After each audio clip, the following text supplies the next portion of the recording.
Hello everyone.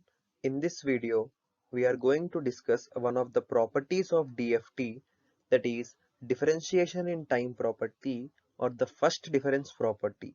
So before going into the property, let us look at some of the properties of DFT. There are several properties of discrete Fourier transform DFT such as periodicity, linearity, circular symmetries of a sequence, differentiation in time or difference in time property, symmetry property of a sequence, circular convolution, and multiplication. Now, let us discuss differentiation in time or the first difference property. Let us consider a signal x of t whose continuous Fourier transform CTFT is given by x of omega is equal to integral minus infinity to infinity x of t into e power minus j omega t dt.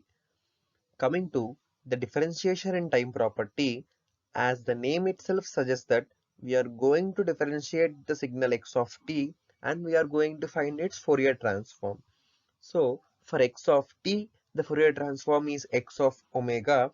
For d by dt of x of t, the Fourier transform is j omega x of omega. Coming to the discrete time domain, the corresponding thing to differentiation in time property in discrete time is difference in time property or the first difference property. So let us analyze this property by considering a discrete time signal x of n whose discrete Fourier transform is given by x of k is equal to summation n equal to 0 to n minus 1 x of n into e power minus j 2 pi k n by n, where k ranges from 0 to n minus 1. Omega is equal to 2 pi k by n. Now, let us discuss what is first difference property.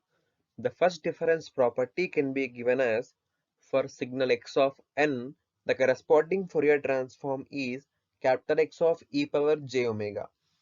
For x of n minus x of n minus 1, the Fourier transform is 1 minus e power minus j omega into x of e power j omega.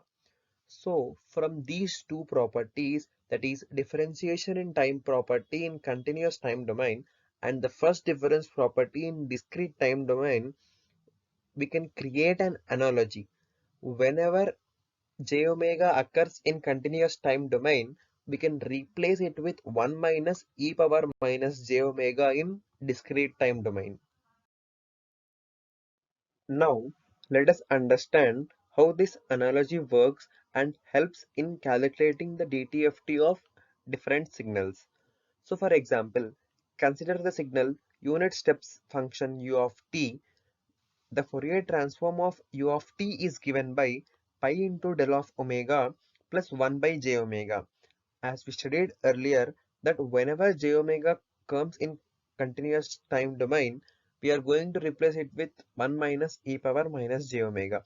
So therefore, the DTFT of u of n will be pi into del of omega plus 1 by 1 minus e power minus j omega, where omega ranges from minus pi to pi. In this way, the difference in time property or the first difference property is used. Thank you.